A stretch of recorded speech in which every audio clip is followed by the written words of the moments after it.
پیغمبر سننے والے، اس لیے آیت قرآن کی ہوگی اللہ سے لیں گے، تشریح قرآن کی ہوگی رسول اللہ سے لیں گے، حضور فرمانے والے حدیث صحابہ سننے والے تو حدیث ہوگی حضور سے لیں گے، تشریح ہوگی صحابہ سے لیں گے۔ اس بنیاد پہ ہم ہیں اہل سنت، جزاک اللہ، شکر ہے آپ سمجھے، ہم ہیں اہل سنت والجماعت۔ کوئی پوچھے کیوں ہو تو آپ کہہ پاؤ کہ ہم دین نبی سے لیتے ہیں، تشریح صحابی سے لیتے ہیں، وہابی سے نہیں لیتے۔ اے سمجھ لو نا، یہ نہیں ہم کسی اور سے نہیں لیتے، ہم صحابی سے لیتے ہیں، اس لیے ہم اہل سنت والجماعت ہیں۔ اب سنیے، عنوان ہے صداقت اہل سنت والجماعت۔ تو صداقت کا معنی کہ اہل سنت والجماعت کی سچائی، خدا کی قسم میں اس دھرتی پر پوری دنیا گھومتا ہوں، سینتا ہند گھوما ہوں، میں نے بڑے بڑے قسم کے مخلوقات کو چہروں سے بیٹھ کر مقابلے میں دیکھا ہے۔ اہل سنت کے خلاف بولتے تو بہت ہیں، باتیں تو بہت کرتے ہیں، گفتگو بہت ہوگی، لیکن دلیل کی دنیا میں کوئی اہل سنت والجماعت کو غلط ثابت کر دے، ابھی تک تو کسی ماں کی کوکھ نے وہ بیٹا نہیں جنا۔ میں کسی پر اعتراض نہیں کر رہا، لیکن اپنے مذہب کی صداقت بیان کرنا میرا رائٹ ہے، فنڈامنٹل آف رائٹس، آئین میں بنیادی حق یہی ہے کہ آپ اپنے مذہب کو کھل کے بتا سکتے ہیں۔ میرے مذہب کی صداقت ہی ایسے ہے، میں یقین مانے میں نے بڑے اتار چڑھاؤ دیکھے ہیں، لیکن جب میں کھنگال کے اندر سے بات لیتا ہوں تو بات فائنل وہی نکلتی ہے۔ مثال کے طور پہ آپ اور ہم نماز پڑھتے ہیں، نماز کو لے لیتے ہیں، دن میں 5 وقت کی نماز ہم مسلمانوں پہ فرض ہے۔ جب نماز فرض ہے تو نماز کو سنت کے مطابق ادا کرنے کا کام رب نے اہل سنت والجماعت کو دیا۔ یہاں اللہ اکبر کے ہاتھ اٹھانے سے لے کر السلام علیکم ورحمت اللہ تک ایک ایک نماز کا مسئلہ اہل سنت والجماعت کے قرآن کریم سے، حدیث نبویہ سے، پیغمبر کے صحابہ کے فتوے سے موجود ہے۔ مثلا جب ہم نیت کے لیے ہاتھ اٹھاتے ہیں تو ہمارے ہاتھ کس کے برابر آتے ہیں؟ کان کے۔ اب سنیں، جب ہم کان کی لو کے برابر ہاتھ رکھتے ہیں، اسی پر ہمارے اوپر اعتراض ہوتا ہے، شاید آپ پر بھی کوئی اعتراض کر دے، اجی مولوی نو جا کے دکھاؤ، حدیث ہے اللہ کے رسول نے کندھوں تک ہاتھ اٹھائے ہیں، اور واقعی حدیث ہے، وہ سچ کہتا ہے۔ وہ کہے گا تمہارا مولوی کانوں تک ہاتھ اٹھانا سکھا گیا، حدیث تو کندھے تک بھی ہے، تو کندھے تک کیوں نہیں اٹھاتے؟ پھر کوئی اور اٹھے گا، وہ کہے گا ایک حدیث ہے حیا اسد رہی، سینے تک بھی ہاتھ اٹھایا تھا، تو یہ بھی حدیث ہے، تو تم نے صرف کان والی حدیث پکڑی ہوئی ہے، یہ بھی حدیث ہے نا کان والی، ایک ہی پہ لکھے، یہ 2 حدیثیں کیوں چھوڑ دی ہیں؟ تو ہمارے بندے کے ذہن میں 2 باتیں ہوں گی، اگر وہ علماء کے پاس بیٹھا سمجھا ہوگا تو جواب دے گا، اور اگر نہیں بیٹھا ہوگا تو سوچنے تے مجبور تے ہو جانا بھی کوئی گالتے ہے نا، یار کوئی بات تو ہے، یہ بھی حدیث دکھا رہا ہے اور ہمارا مولوی تو مان رہا ہے کہ اس کے پاس حدیث ہے، تو پھر ہم اس پہ عمل کیوں نہ کریں؟ سنو، صداقت اہل سنت پر دلیل پیش کر رہا ہوں میرے دوستو۔ امام اعظم ابو حنیفہ رحمہ اللہ صحابہ کے شاگرد ہیں۔ یہ معراج کے کہ کسی مسجد کے امام کا نام امام حنیفہ نہیں ہے، وہ صحابہ کا شاگرد ہے، اس نے یہ حدیثیں خود سنی ہیں۔ پھر کیوں فتویٰ دیا ہے کہ آپ کان کی لو کے برابر رکھو؟ وجہ آؤ سنو۔ امام ابو حنیفہ نے اسی لیے فتویٰ دیا ہے کہ حدیثیں 3 ہیں، سینے تک ہاتھ اٹھایا، کندھے تک ہاتھ اٹھایا، کانوں تک ہاتھ اٹھایا، لیکن کوئی طریقہ ایسا کرو کہ کوئی حدیث چھوٹنے نہ پائے، سب حدیثوں پہ عمل ہو جائے۔ تو جو ادھر ہاتھ اٹھاتا ہے اس نے ایک حدیث پہ عمل کیا، کندھے والے نے بھی ایک لے لی۔ امام ابو حنیفہ کہتے ہیں تینوں پہ عمل کرو، جب ہاتھ اٹھاؤ گے نا یوں، سینے سے گزرے گا ایک حدیث پہ عمل، کندھے سے گزرے گا دوسری حدیث پہ عمل، کان کے برابر لگے گا تیسری حدیث پہ عمل۔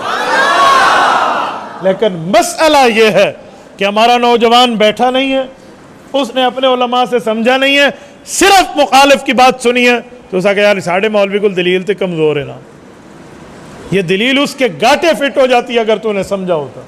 تو اہل سنت والجماعت کی تو صداقت ہے، جب امام ابو حنیفہ ایک حدیث نہیں چھوڑتا، چھوٹی سے چھوٹی حدیث نہیں چھوڑتا، اور وہ شاگرد پیغمبر کے صحابہ کا ہے، اس سے اتنی بڑی امید تم رکھ لو کہ وہ حدیث کے معاملے میں نعوذ باللہ غلط بیانی کر جاتا ہے۔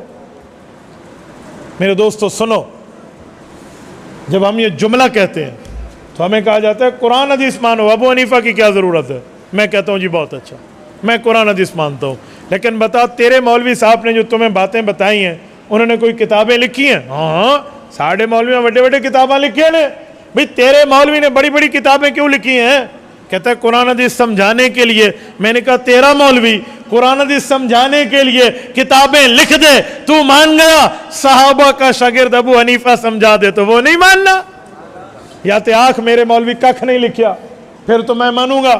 جب آپ کے مولانا صاحب کتابیں لکھ لکھ کے تمہیں سمجھاتے رہیں، کتابیں لکھ لکھ کے تمہیں بتاتے رہیں، کتابیں لکھ لکھ کے تمہارے پاس رکھتے رہیں تو بالکل ٹھیک ہے، امام ابو حنیفہ صحابہ کا شاگرد لکھوا دیتے کیرا سپ لڑ جانا ہے۔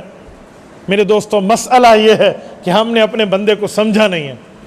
میں ایک واقعہ آپ کو سناؤں، میں ٹیکسلا گیا، انجینئر علی مرزا کے 3-4 اسٹوڈنٹ تھے، وہ میرے سے ملنے آئے اور مجھے آ کر سوالات کرنے لگے مجھ سے، مفتی صاحب یہ بتا دیں یہ بتا دیں یہ میں نے بڑی تسلی سے سنا۔ وجہ یہ ہے کہ اہل سنت حق پر ہیں تو ہمیں کوئی فکر نہیں ہوتی کسی قسم کا بھی، بھئی دلیل ہمارے پاس ہے، ان کے پاس چرب زبانی ہے تو وہ چرب زبانی ہم منٹ میں یوں پکڑ سکتے ہیں، ہمارے لیے پرابلم نہیں ہے۔ جب انہوں نے 3-4 سوال کر لیا نا، میں نے کہا اب سنو بیٹا میں آپ سے بھی 1-2 باتیں کرتا ہوں، آپ کے سوالات کا خلاصہ کیا ہے مجھے یہ بتا دو۔ تو انہوں نے کہا جی ساڑھے سوالات کا خلاصہ ہے، وہ کہنے لگے ہمارے سوالات کا خلاصہ یہ ہے کہ امام بخاری بہت بڑے عالم ہیں۔ میں نے کہا جی ہاں، کہتے آپ بھی مانتے ہیں، تو امام ابو حنیفہ امام بخاری کے خلاف بات کیوں بتاتے ہیں؟ امام بخاری والی بات مان لیں امام ابو حنیفہ۔ میں نے کہا ٹھیک، اب میں کچھ کہوں؟ کہتے جی ہاں۔ میں نے شروع میں ان کو تھوڑا اپنے اوپر حاوی کرنے کے لیے راستہ دیا۔ میں نے کہا بات تو آپ کی ٹھیک ہے کہ امام بخاری بہت بڑا آدمی ہے، تو امام ابو حنیفہ رحمۃ اللہ کو چاہیے تھا کہ اس محدث کی بات مان لیں جس نے صحیح بخاری جیسی کتاب لکھی ہے۔ اب وہ تھوڑے ہنسے گئے، مولوی ساڑھے چاکی چاہ گیا، ہو گئی بات۔ میں نے کہا جی، میں نے کہا آپ کو پتہ ہے امام بخاری کب پیدا ہوئے اور امام ابو حنیفہ کب فوت ہوئے؟ اچھا ان کو کوئی نہیں پتہ۔ کہتے جی نہیں۔ میں نے کہا آپ کا امام ہے گوگل، ذرا گوگل کر لو، گوگل پہ چیک کرو امام ابو حنیفہ کب فوت ہوئے۔ انہوں نے گوگل سے کتابیں نکالی، چیک کیا، کہنے لگے جی 150 ہجری میں فوت ہوئے۔ میں نے کہا اوکے، اب دیکھو امام بخاری پیدا کب ہوئے؟ انہوں نے گوگل کیا تو کہتے ہیں 194 ہجری میں۔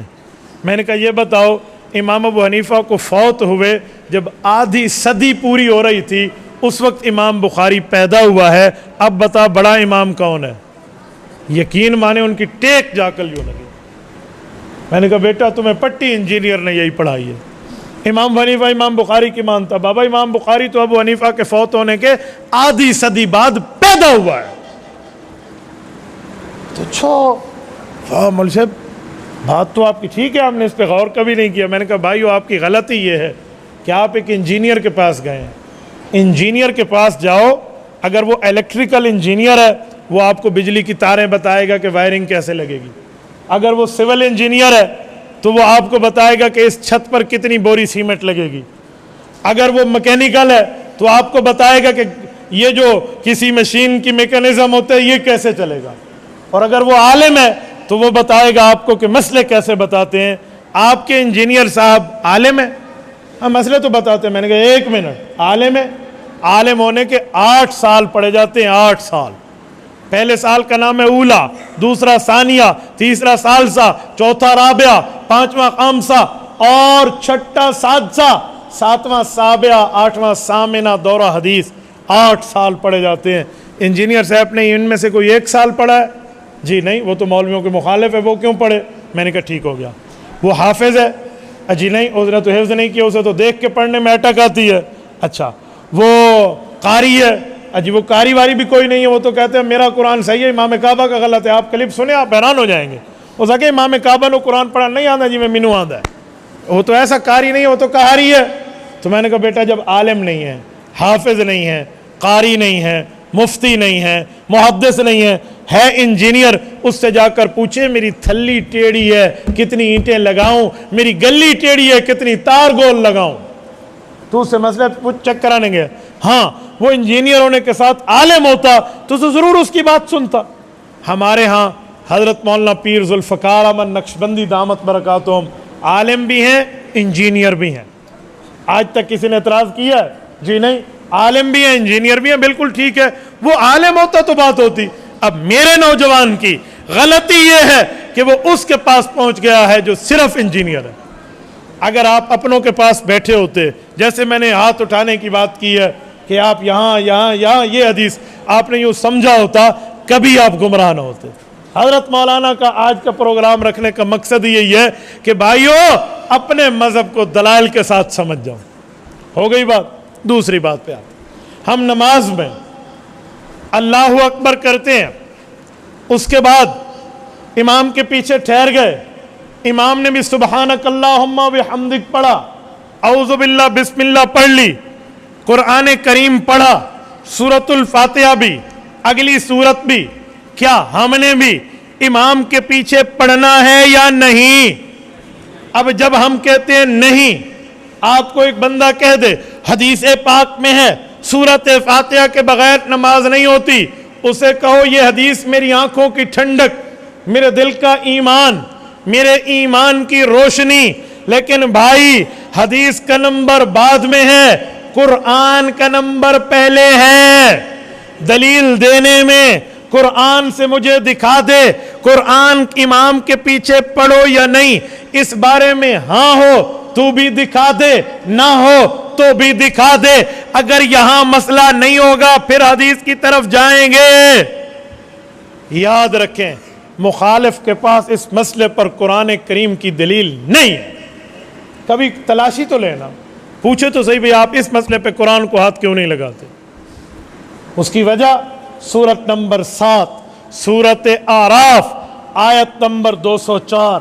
رب کریم نے 2 حکم دیے ہیں قرآن کریم کے بارے میں، مشہور 3 آیت. وَإِذَا قُرِئَ الْقُرْآنُ فَاسْتَمِعُوا لَهُ وَأَنصِتُوا لَعَلَّكُمْ تُرْحَمُونَ. جب قرآن پڑھا جائے غور سے سنو اور چپ رہو تاکہ اللہ کی تمہارے اوپر کیا نازل ہو؟ رحمتیں نازل ہوں. قرآن اللہ کا سورت اعراف ہے، آیت نمبر 204 ہے. رب کریم نے فرمایا قرآن پڑھا جائے تو قرآن کے مقابلے میں قرآن نہ پڑھو.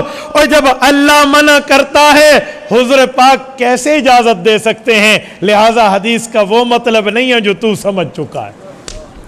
اگر آپ نے اس مسئلے پر اپنے علماء کے پاس بیٹھ کے تیاری کی ہوتی تو آپ کو صداقت اہل سنت والجماعت پتہ ہوتی. لیکن ہمارے بندے نے اپنوں کے پاس بیٹھ کر تیاری نہیں کی، پریشان ہو جاتا ہے. میرے دوستو سیالکوٹ کے غیوروں میں بات بڑی وضاحت سے کہتا ہوں، ایک غلطی ہمارے کی ہے، ایک ہمارے مخالف کی ہے. ہمارے اپنے بندے کی اور ہمارے مخالف کی غلطی کیا ہے؟ ہمارے اپنے بندے نے دلیل نہیں سمجھی اور ہمارا مخالف بھی دلیل نہیں سمجھ سکا. اگر وہ سمجھ جاتا اعتراض نہ کرتا اور اپنا سمجھ جاتا تو جواب دے دیتا.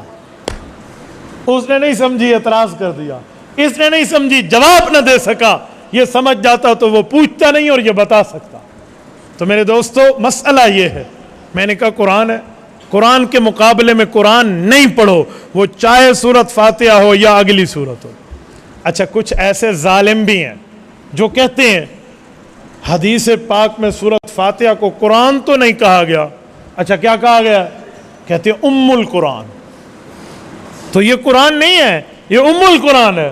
تو میں نے کہا جی ام القرآن قرآن نہیں ہوتی. اچھا ٹھیک ہے، حضرت اماں حوا کیا ہے؟ ام الانسان ہے یا نہیں ہے؟ بولیے. تھک گئے ہیں جی آنکھوں تو دعا کرا دیتے. حضرت اماں حوا کون ہے؟ ام الانسان. انسان ہے یا نہیں ہے؟ سب سے پہلی عورت انسان ہے. تو سورت فاتحہ ام القرآن ہے، خود بھی قرآن ہے. اور اگر سورت فاتحہ قرآن نہیں ہے تو قرآن کریم اسے قرآن کیوں کہتا ہے؟ وَلَقَدْ آتَيْنَاكَ سَبْعًا مِّنَ الْمَثَانِي وَالْقُرْآنَ الْعَظِيمِ. تو رب نے قرآن کہا ہے.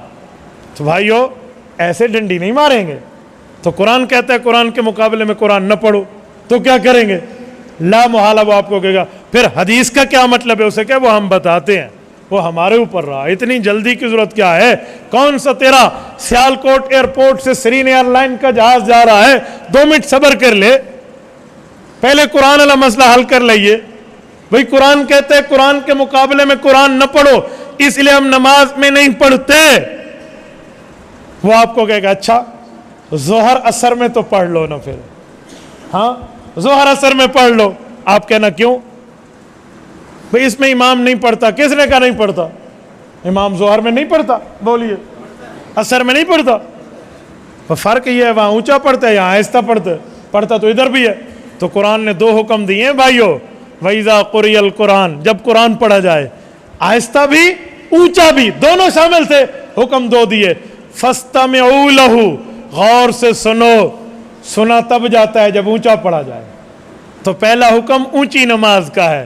وَأَنصِتُوا, چپ رہو, جب آواز نہ آئے تب بھی چپ رہو. تو نمازیں 2 تھی, جہری اور سری, اونچی اور آہستہ. حکم بھی 2 ہے, اونچا پڑھ رہا ہو تو سننا شروع کر دو غور سے, آہستہ پڑھ رہا ہو تو چپ کر جاؤ. حکم 2 ہیں. تو پوری نماز کا حکم ہے. اب پھر کہ حدیث دا مطلب, اسے کہ 1 منٹ بات پوری کر لیں.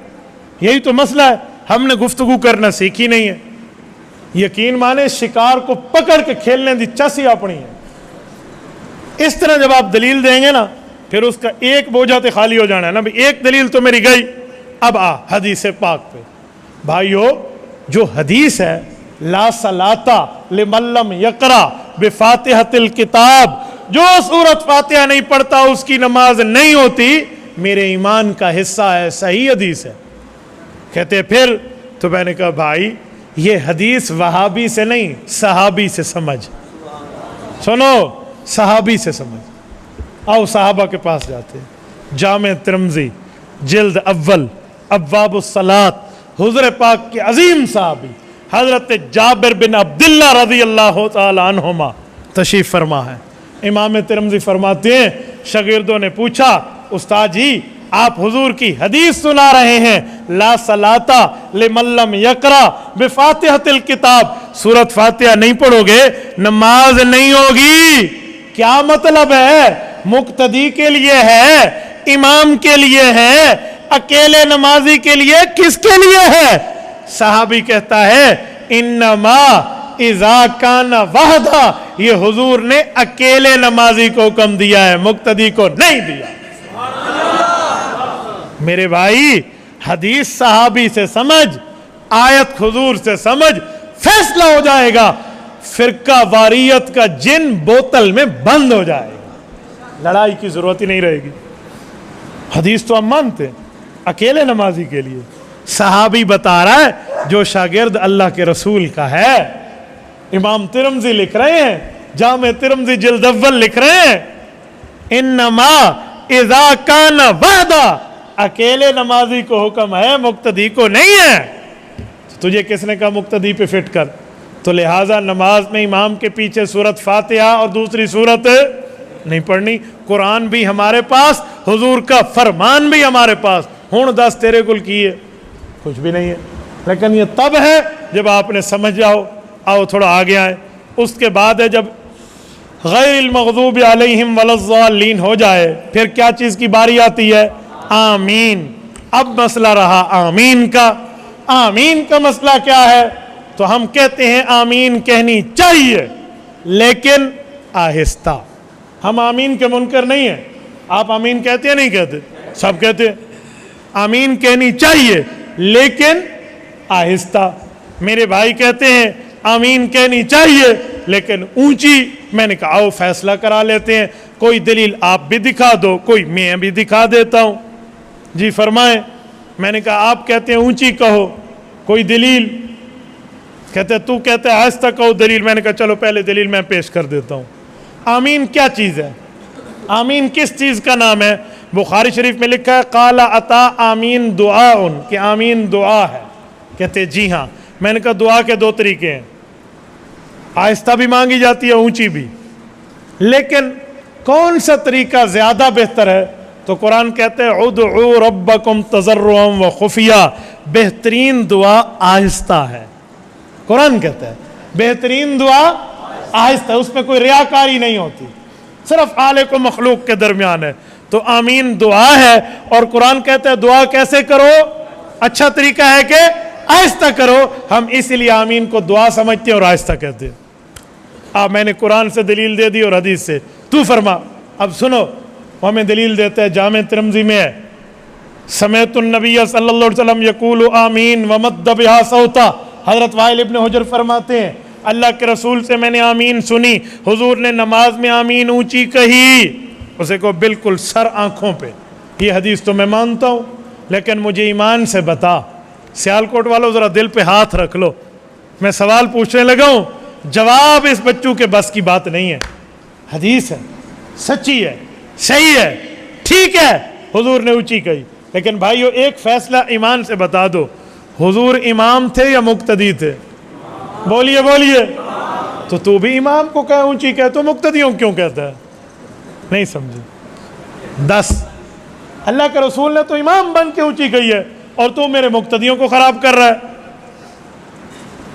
بھائیو تھوڑا گزارا, امام کو کہہ دے فیصلہ ہو جائے گا. حضور مقتدی تو نہیں, حضور تو امام ہے.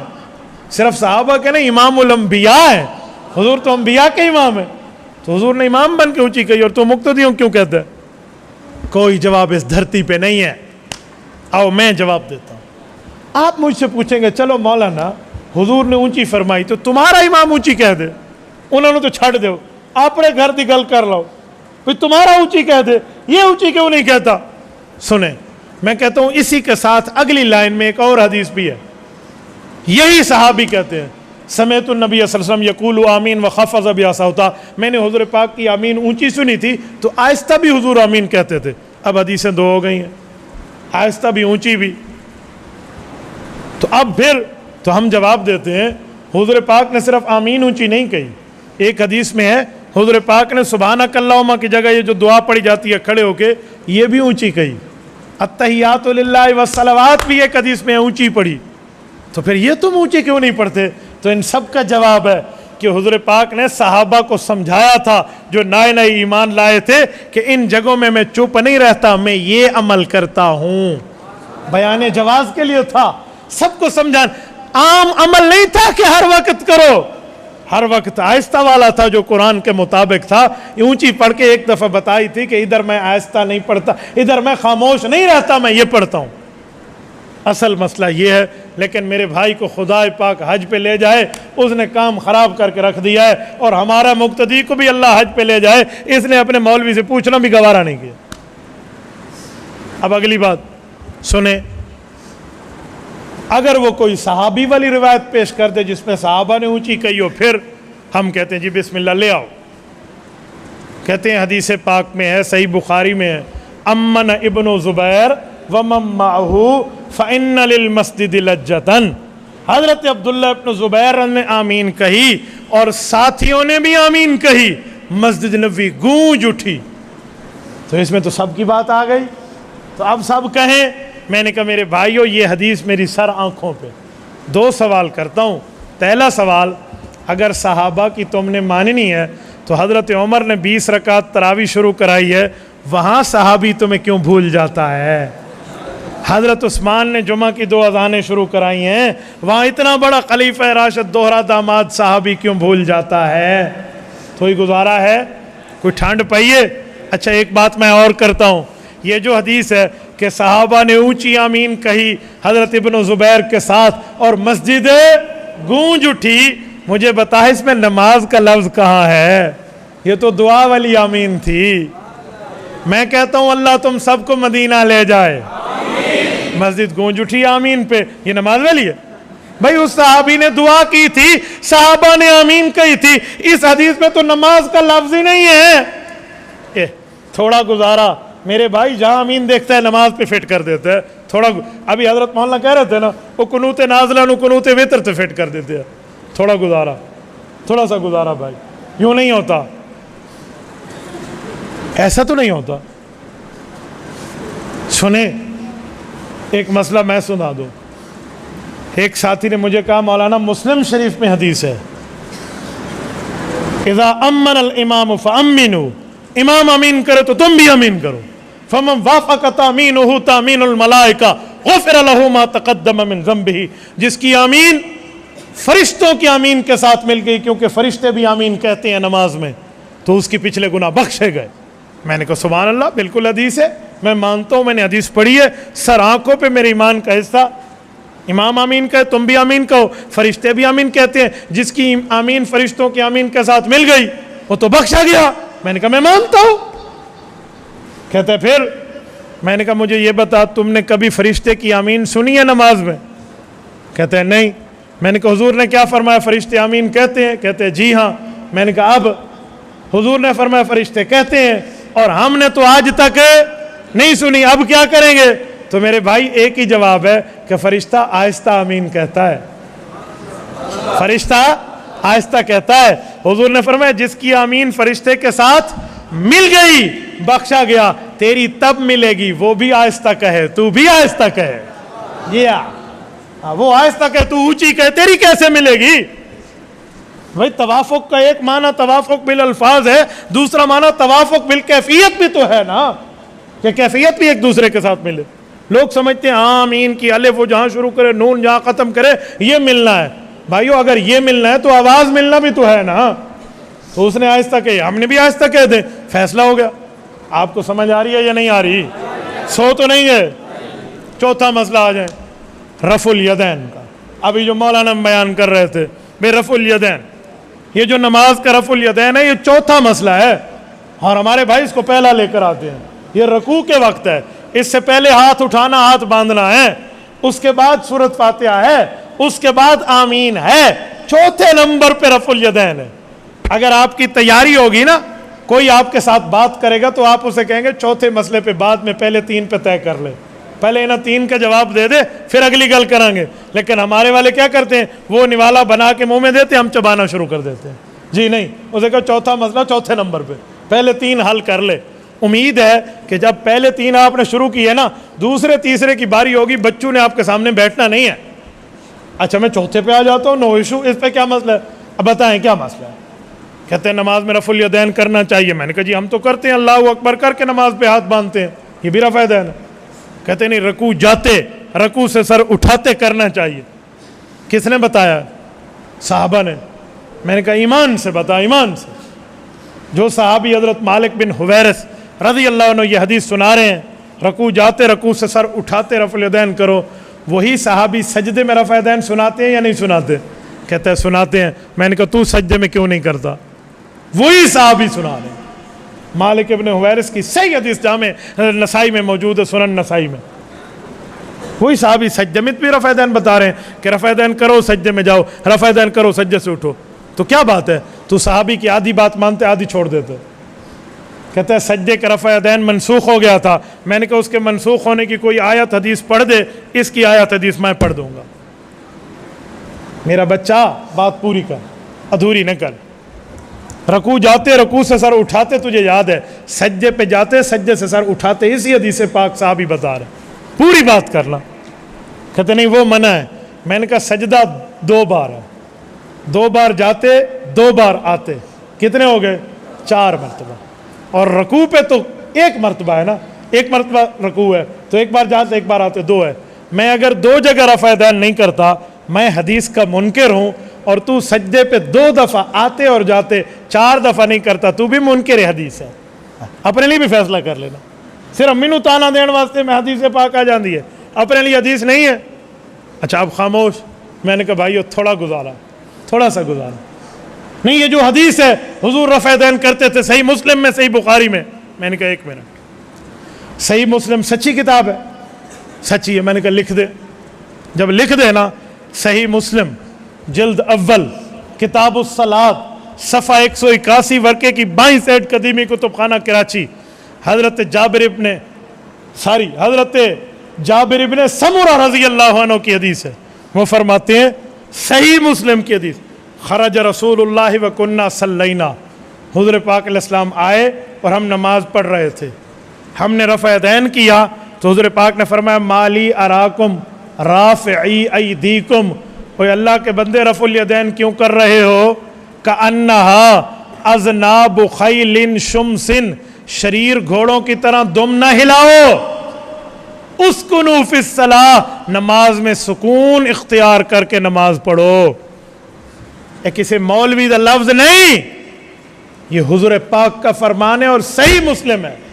اب بتاؤ، مجھے کہتے امام نووی رحمۃ اللہ علیہ کہتے تھے اس سے مراد سلام والا رفع یدین ہے۔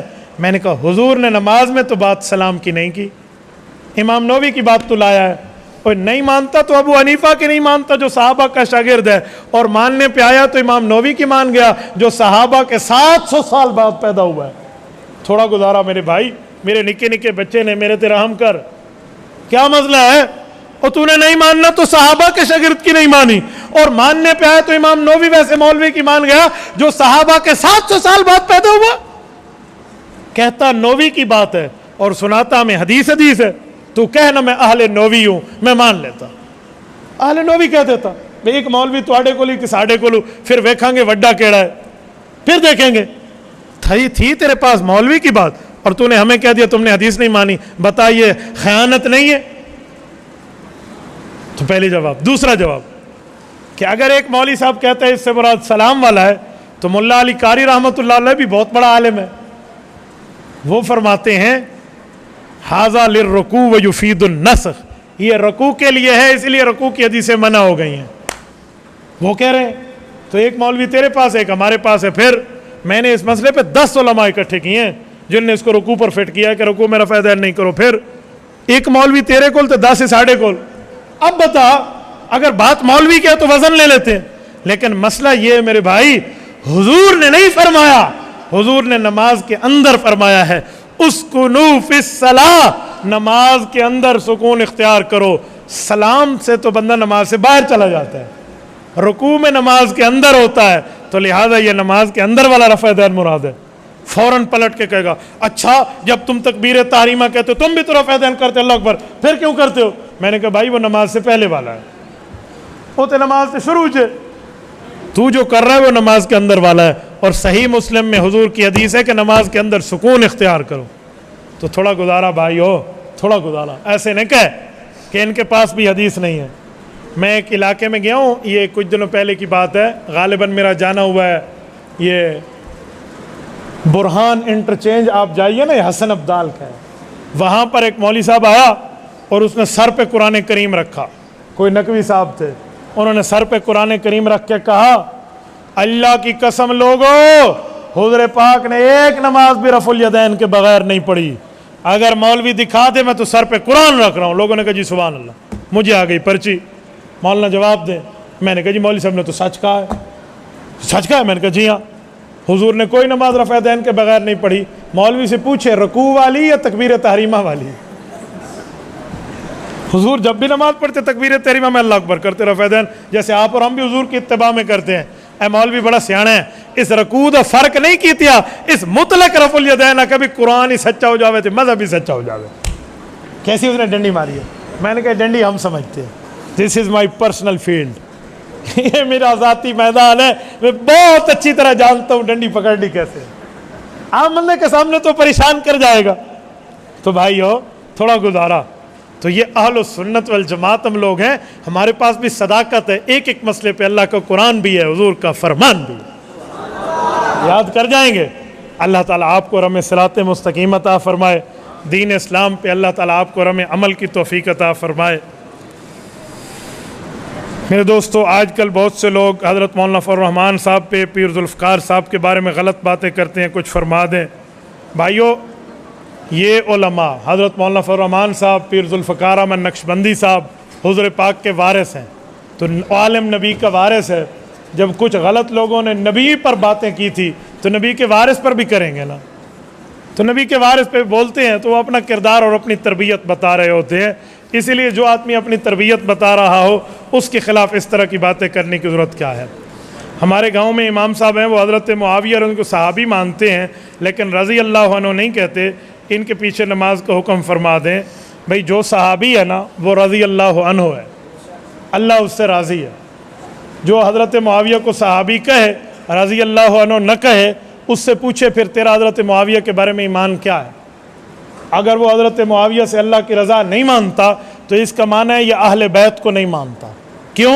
اہل بیت کے امام، دوسرے نمبر پہ حضرت امام حسن رضی اللہ عنہ، تیسرے نمبر پہ حضرت امام حسین رضی اللہ عنہ، یہ دونوں گئے، ان بھائیوں نے حضرت معاویہ کے ہاتھ میں ہاتھ دے کر بیعت کی اور پوری زندگی ان کی اطاعت کی، تا دم وفات ان کے خلاف نہیں اٹھے، ان کو تسلیم کیا۔ تو جو آدمی امام حسن حسین کو رضی اللہ عنہ کہتا ہے تو امام حسن حسین کے امام حضرت معاویہ کو بھی رضی اللہ عنہ کہے، اور اگر نہیں کہتا تو کتی چورانہ رلی کھلوتی ہے۔ بات کچھ اور ہے بھائیو، میں اس مولوی کے ایمان کا بھی قائل نہیں ہوں، آپ کہتے ہیں اس کے پیچھے نماز کی بات ہے، تو میں اس طرح کے معاملات کو نہیں سمجھتا۔ میرے ذہن میں سوال آیا ہے، آپ نے فرمایا فرشتوں کی امین آہستہ ہے، تو تم بھی آہستہ کہو، قیاس درست نہیں ہے کیونکہ وہ فرشتے ہیں، ہم انسان ہیں۔ بھائیو پہلی غلطی میں تو قیاس اس نے کیا تھا جس نے یہ روایت پیش کی، تو قیاس وہ کرے تو ٹھیک ہے، ہم قیاس سے جواب دے تو کیوں غلط ہے؟ دوسری بات کہ اس مسئلے پر میں قرآن بھی تو پیش کر چکا ہوں، ادعوا ربکم تضرعا و خفیہ، کہ آمین دعا ہے اور دعا آہستہ مانگو، تو قرآن کے ساتھ قیاس پیش کر دیں تو قرآن سے مسئلہ ثابت ہوتا ہے، قیاس سے مسئلہ ظاہر ہوتا ہے، دونوں ٹھیک ہے۔ تو میں نے ترتیب میں پہلے قرآن اس لیے پیش کیا تاکہ آپ کے ذہن میں سوال نہ آئے، لیکن پتہ نہیں آپ کے ذہن میں سوال پھر بھی آ گیا۔ اگر گھوڑے کے دم والی حدیث ٹھیک ہے تو نبی پاک نے عمل کیا، بھائی حضور پاک نے چھوڑ دیا، جب چھوڑ دیا صحابہ کو پھر منع کیا، خود چھوڑا منع کیا، تو جس کو حضور چھوڑ کے خود منع کر دیں تو ٹھیک ہے۔ میں آپ کو مثال دیتا ہوں، کوئی بندہ شمال کی طرف منہ کر کے نماز پڑھے، میں کہوں گا کیا پاگلوں والا کام کر رہا ہے، اور وہ کہے حضور پاک نے 17 مہینے ادھر منہ کیا تھا، تو میں کہوں گا بعد میں چھوڑ بھی تو دیا تھا۔ تو بھائیو جس کو حضور نے چھوڑ دیا ہے اسی کو فرمایا شریر گھوڑوں کی دم کیوں ہلاتے ہو، یہ حضور پاک نے فرمایا ہے، کہ میں نے اپنی جیب سے نہیں فرمایا۔ اہل سنت و جماعت کا کیا مطلب ہے؟ اہل سنت و جماعت لفظ نہیں ہے، حضور پاک نے جو لفظ فرمایا ہے وہ ہے اہل سنت والجماع، یہ لفظ حضور کا ہے۔ اہل سنت و جماعت شاید فارسی میں کہتے ہوں، لیکن ہم فارسی کی بات نہیں کرتے، ہم عربی کی بات کرتے ہیں۔ حضور علیہ السلام کے لفظ جو ہیں وہ اہل سنت والجماعت ہیں، اسی لیے ہم یہ کہتے ہیں۔ کچھ لوگوں کو اس پہ بھی اعتراض ہے، وہ کہتے ہیں اسے والا آ گیا، اہل سنت والجماعت والا آتا ہے، وال نہ پاؤ۔ میں نے کہا میں بتاتا ہوں، اگر یہی ول ہے تو پھر قرآن میں بھی آتا ہے یاسین والقرآن، اتھے ہی وال کاٹ دو، کتوں تسی وال کڈنا ہے، یہ وال پنجابی والا نہیں ہے، یہ وال عربی والا ہے، ٹھیک ہے؟ اس لیے اہل سنت والجماعت یہ لفظ بالکل ٹھیک ہے، اس پر کوئی اشکال نہیں ہے۔ اللہ پاک آپ کو خوش و خرم رکھے۔ اقول قولی ھذا واستغفر اللہ وآخر دعوانا ان الحمد للہ رب العالمین۔